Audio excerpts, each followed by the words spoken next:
Hi friends, welcome to சமையல் சம்பவம். இன்னைக்கு நம்ம சேனல்ல கரம் மசாலா எப்படி செய்யறதுன்னு பார்க்கலாம். இதை நிறைய பேர் கறி மசாலான்னு சொல்லுவாங்க. இப்போலாம் ரெடிமேட் கடைகளில் கிடைக்குது, பட் வீட்லயே ரொம்ப ஈஸியாக செஞ்சிடலாம். இது ஒரு 3-4 மாதம் வரைக்கும் கெட்டு போகாம இருக்கும். அதோட வாசனையும் அப்படியே நல்லா இருக்கும். நீங்கள் ஃப்ரிட்ஜில் வச்சு யூஸ் பண்ணுறீங்கன்னா 6 மாதம் வரைக்கும் கூட கெட்டு போகாது, ரொம்ப நல்லா இருக்கும்.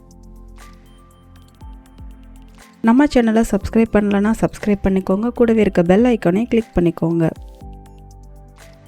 கரம் மசாலா செய்கிறதுக்காக 100 கிராம் அளவுக்கு பட்டை எடுத்திருக்கேன். இந்த பொருட்கள் எதையுமே காய வைக்கணும்னு தேவையில்லை, நீங்கள் அப்படியே அரைச்சிக்கலாம். 15 கிராம் அளவுக்கு ஏலக்காய், 5 கிராம் அளவுக்கு கல்பாசி, 50 கிராம் அளவுக்கு அனாசிப்பூ,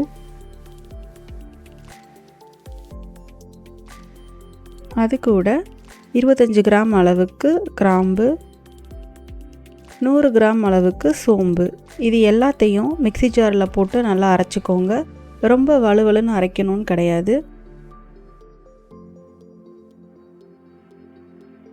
இந்த மாதிரி கொஞ்சம் நிறையா அரைச்சிக்கோங்க. அவ்வளோதான், நம்மளோட கரம் மசாலா சூப்பராக ரெடி ஆயிடுச்சு.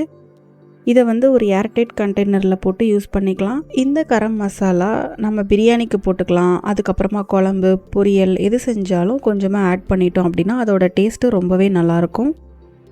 நீங்கள் ஒரு 2 பேருக்கு பிரியாணி செய்கிறீங்க அப்படின்னா 1.5 ஸ்பூன் கரம் மசாலா போட்டு அப்படியே பிரியாணி செஞ்சுக்கிடலாம். எக்ஸ்ட்ராவாக பிரியாணி இலை மட்டும் போட்டுக்கோங்க. மற்றபடி இந்த இன்க்ரீடியண்ட்டே கரெக்டாக இருக்கும். உங்களுக்கு இந்த ரெசிபி பிடிச்சிருந்ததுன்னா நம்ம சேனலை சப்ஸ்கிரைப் பண்ணிக்கோங்க.